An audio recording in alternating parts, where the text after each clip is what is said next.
This Yeah. couch is very bouncy. This is wow. That's I my think this is the bounciest couch first I've video ever made. interview. Wow, this is the Yeah. first. Yeah, first, Wow.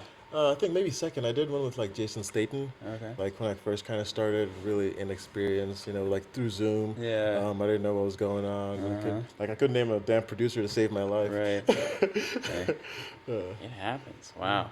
Well, wherever you are, Alright. however you are, playing whatever you want, we're back at it. I think we should put like my name. Like if I'm important enough, we should definitely like put my name like here because I'm the host. But if Okay, I'm like a not, mole like bird. yeah, just like Yeah. right there. Who am I with today? Who? What? This is Dominic Atibil, and I DJ by Atibil here in Atlanta. Oh yeah. What is the? You said Atibil? Atibil, yeah. So originally from Ghana, West Africa, Oh. from the Upper East region. So it's the Bolsa word for small tree. So Oh. it's actually Tibil. Uh-huh. And then when you add the it like personifies it. So a lot of our names are phrases with like So my Wow. name is Dominic Awentemi Atibil. Wow. So just went with the family name, wanted to rep. Yeah. No, that's solid.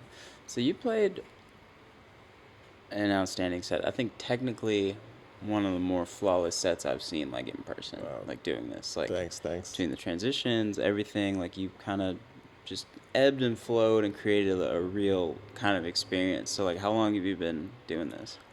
Been doing it roughly 5 years, mostly, practicing at home, the whole bedroom DJ cliche. Moved to Atlanta about a couple of years ago and then Yeah. kind of got hooked in with the underground DJs that were, DJing in the style of, you see at festivals, the smooth transitions, the journeys they were building. And then, you make some connections, you get some few tips, and then you practice, and then, you get a few chances. Yeah. Wow. Has any of your, I guess, like experience being in like an entire another continent, has that shaped the way you kind of play?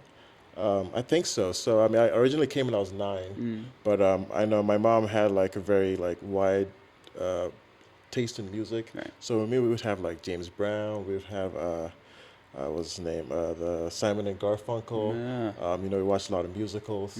So I really loved the melodies. And I ended up getting into alternative rock and classic Wow. rock, all those things. So um, I'll play almost anything as long as I vibe with it. Right. But generally in the house, genre. But I can go to like Afro house and Yeah. pick little, parts there. You can see in the transitions where I try to, almost remix the songs in a way and create sure. something new for the audience. Wow. Are you producing your own music as well?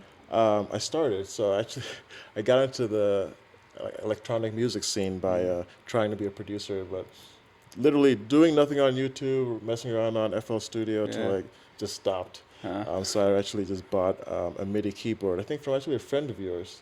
I think his Oh name's yeah. Yusuf. Shout out Yeah, Hanif. shout out Hanif. Yeah, You my sold bad, him the bro. MIDI. Yeah, so What's I up? mean, just scrolling through Facebook, I was like, let me just buy this thing. So I've been Yeah. telling everyone, all I ever needed was the keyboard. I Right. was like, bro, you can just go buy the keyboard. So, I've been messing around with that. No tracks finished yet, but, just kind of building my confidence and knowing, you can do this. Yeah. Yeah. That's the age-old producer struggle. Yeah. It's just Finishing putting the stuff, just making stuff and never putting it out. I resonate with Yeah. that wholeheartedly. Wow. So did you produce as well? Yeah. Wow. Am I being interviewed? Yeah, Whoa. It's cool getting asked some questions. Yeah. I mean, I'd started back in high school, like 2014. So we're coming up on 10 years. Oh, wow. But did a little bit of everything, mostly like hip hop. But I'm looking to transition into more EDM and stuff. It's pretty cool. But enough about me. Yes, facts. Wow. So, who are some artists early on that kind of like really, I guess, like created that spark, gave you that aha moment where you're like, wow, I want to do this too? Um, well, in terms of, I think DJing, it was Dirty Bird East Coast Festival. I believe it was just Shiba-san. So, I mean, that was my first camping festival. I mean, you're there the whole time. Yeah. You're hearing lots of DJs, but his set was just incredible. And I wasn't used to the format. You're like just up there. If you don't look at the poster, you don't know who the DJ is. They don't Right. like have their names at the top. So, I come back the whole week and just like, what is this track? It was, I think, Okay by Shiba-san. And the way he mixed it, I hunted for it on my Spotify every day. And then, it was I got to the point where I got obsessed and dug deeper in the Dirty Bird sound. and that's how I kind of got started with more tech house. And then as I kind of found more breadth in the house scene, more minimal, more deep, more soulful, I kind of try to mix that in there. But if you check my folders, there's a huge chunk of Dirty Bird in there, Yeah, Green Velvets, Claude Valstroke, those guys. for sure. Yeah. Heaters. I love that. What I guess from a technical standpoint, what was some of the first, I guess, techniques that you had to really master to be able to kind of do what you do today? Well, there's the whole sync button controversy there. Shout out Sync. So I will say, without the sync button, I probably would have quit a long time ago, just thinking like I was bad at this. So it's pretty much a lot of lessons early on from my buddy Rafi. Shout out Soleil in Dallas, Texas, with Technoerotica. Shout out. He gave me a quick run through. Sync was on. Match the beats. This is where the breakdown is. Yeah. Highs, lows. Mids. Mm-hmm. And then a few years later, when I moved to Atlanta, Dandy. Shout out Kyle. Shout out Um, Danny. Showed me a few more tips how to EQ much better. Mm-hmm. And then I looped a little too much back then. Okay. Then got a few more tips from False Peaks. Shout out Chris about harmonic mixing. Whoa. So one technique that I really mastered that took me to the next level, because at some point I felt like I was just kind of as good as every beginner. Right. And then the next level stuff was harmonic mixing, and then phrase mixing, and then just picking the songs for a good reason and just letting them play out, Right. and then mixing the songs instead of stopping the song once the other one like kind of builds up. So just kind of taking those and using them longer and longer till they became kind of part of my, I guess, workflow. Interesting. So how do you gauge, like, I mean, obviously there are telltale signs that, what you're doing is working in a club or a venue, but like, are there any certain, I don't know, nuances or hints that maybe you should change, maybe you should keep the song playing? Like, what's your mind working like when you're playing? That one was tough for me. 'Cause I actually debuted playing for publicly for people just like last summer. So the whole read the crowd, read the room. Yeah. It's a skill that you ask people and they say, oh, just look, see whose foot's tapping, play this, Right. play that.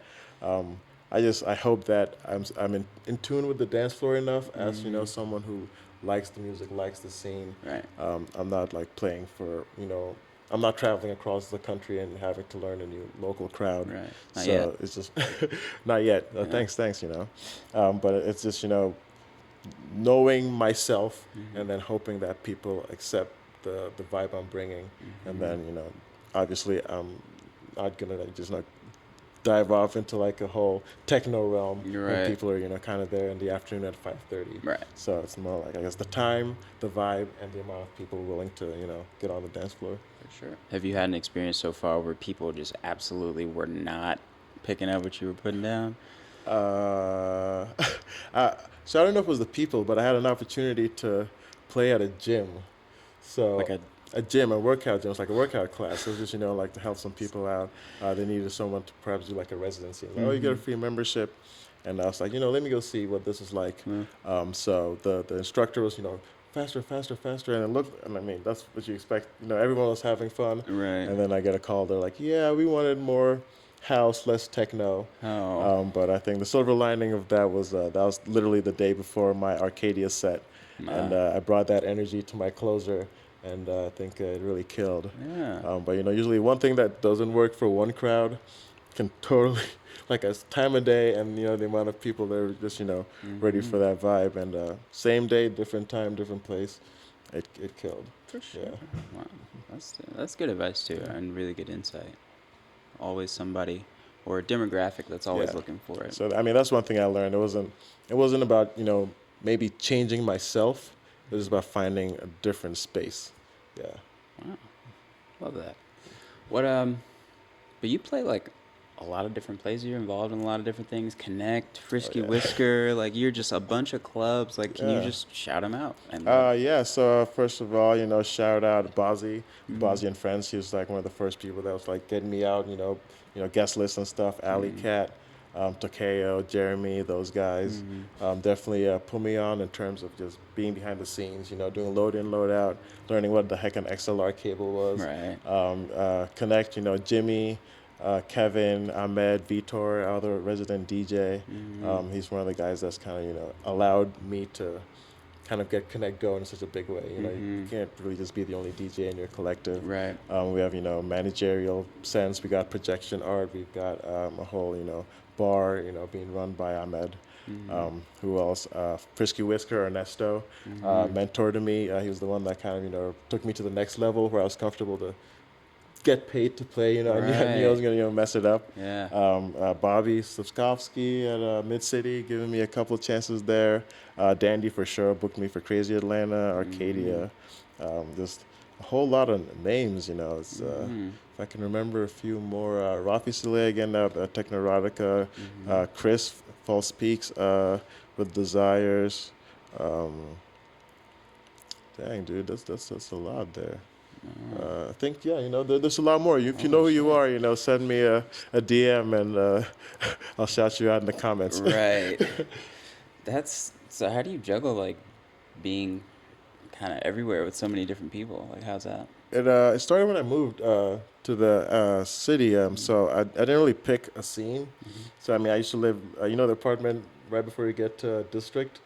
It's like Marquis District Apartments or whatever the Yeah. club. I used Okay. to live there first year I was in Atlanta, so Yeah. it's a district like every Thursday, Friday, Uh, Saturday. I mean, heck, I met JD Farrell, met Sam Wolf. wow. Just chilled, saw the DJs there. Who else?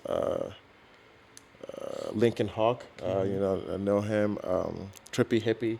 Okay. So those guys, Mm-hmm. meeting them also at like what's it called, Blue Martini Okay. at Buckhead. I used to work right across the street. I'd go to I think they're like Tiki Thursdays. Yeah. Oscar Sierra would do his parties there. Um, so like I'd go there, go to Arcadia, Mm-hmm. go to Odyssey, go Yeah. to Alley Cat. So I mean I was everywhere, and it Mm-hmm. was pretty much just being myself, talking to a Oh, few people, and then once you get to know them, you hang out, and then eventually you support each other, right. and that's what the scene is about. Mm-hmm. You can't do this alone, sitting at home in your living room, expecting for people to come and knock on the door and be like, hey, let Right. me support you. Right. You should go out there, you support them, and then they kind of inevitably will support you back. For sure. What's I guess like a brief synopsis of like your business track? Like, where do you kind of see yourself taking things? I don't know. It's maybe I'm superstitious, but I don't want to really Wow. speak that Okay. out Yep. You're yet. right. You know how it goes. Yep. But it's I mean I have large dreams about this. Mm-hmm. It's the thing about music. Unless like you can do it for a long Yeah. time, and you just don't stop. So it's as far as much time as I have, and as far as I can take this, I would love to. But definitely, like things like you said, I'm not traveling the country yet playing. Mm-hmm. That would be nice to do, an Absolutely. ambition of mine that I think I can say. It's just be invited to go to places to play the music I love Mm-hmm. for people that want to hear it. Right. Yeah, and that's really that's the bare minimum. All right. That's dope. Yeah. I love that. I guess like going back to the music, what was some of your favorite tracks that you played during the set?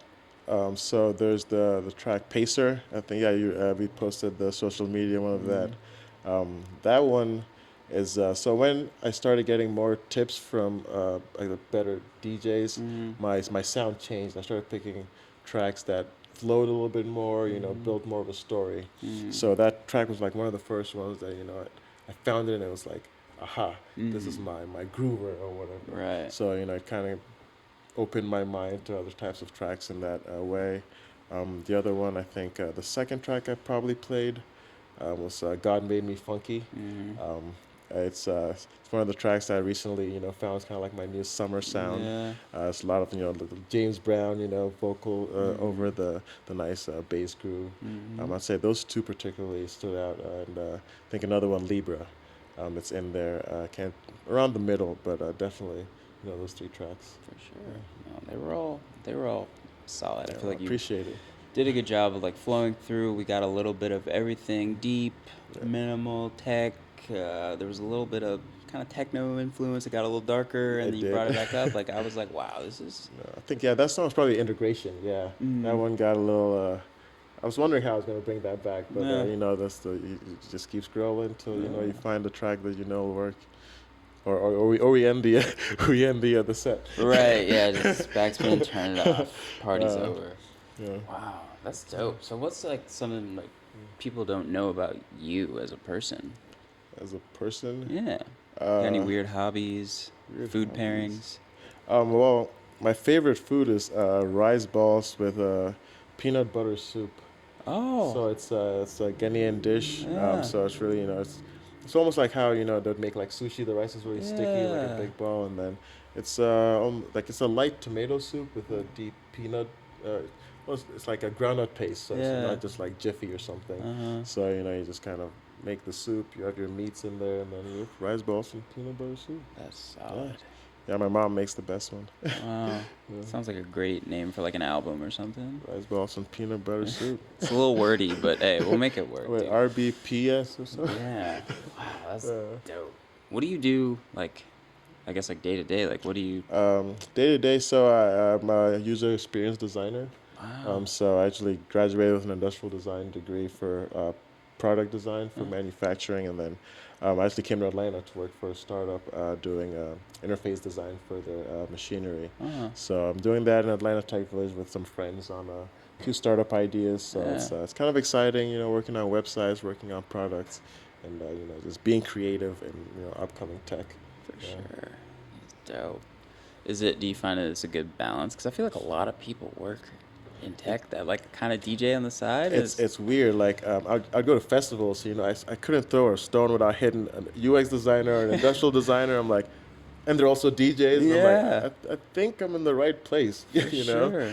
So a lot of creative people. I think you just find once you've opened your mind really creatively to one avenue, you find you can apply it to other things. Right. And then with the technology and the software that you know it's in DJing now. If you're tech savvy, if you've got a good ear, if you're creative, and you've got the passion at the time, you can really get into it. Solid.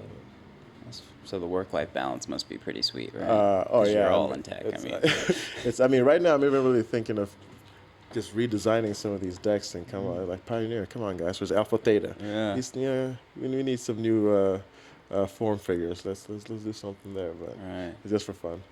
Hey, maybe I'll get you on the team. Shout out. Well, we're gonna move into our last part of the interview, which Alright. is, I mean, you kind of touched on it, but we're gonna give you a few moments to just shout out anybody and everybody else. Um, Businesses too. We want to know like your Businesses. favorite like businesses. Carrie, what's the name of your studio? Let me shout out your studio. What's that? What's your studio's name? Oh, Creative Ends, sorry. Shout out Creative Vein Studio. They definitely let us have the space. Thanks, Yes. Carrie McCutcheon, great Thank you. friend. Shout out Ernesto and the Frisky Whisker down in Underground. You guys should check them out. It's a cat lounge, sound space. If you like hi-fi sound, definitely check them out. Usually open Thursdays, Fridays, and Saturdays. Shout out. Shout out Connect for sure. My collective, we're throwing a party on May 25th. I don't know if this is going to be out by then. With Desires. It's a festival. Shout out, who else? Wow, it's like, yeah, you put me on the spot. I think I already did a lot to shout out my mom, Christiana Yeah. Atibil. Shout out Yeah. my sisters. Oh. I'll be seeing you guys soon in Indianapolis. Yeah. Shout out all my cousins in Ghana. Shout out my dad. So, I really, I appreciate this moment. So, Yeah. definitely want to shout out anyone that's, inspired me or helped me get to where I am today and, professional and, the DJ life. Wow. And shout out you guys, Noisy, Oh, wow. Private Property Group. Yes. Yeah, Shout out. yeah. Wow. Damn, We dude. love it. I'm gonna get you Cool. to sign this giant key. Wow. Oh, yep. Well, It's a. appreciate it. Yep. It's a. What is- That, Oh, does everyone do this? I don't think Yes. I've ever seen Oh, all yeah. the way through. Mhm. So where do we? The whole thing. all the way. As Okay. big or small as you want it. All right, I'm gonna Mhm. go space. Wow. That's what happens when you think you're gonna be famous in middle school. Yeah, you practice. Yep, got a whole page of Oh, just yeah. different signatures. That's good. You see Thank you, this? thank you. That's good.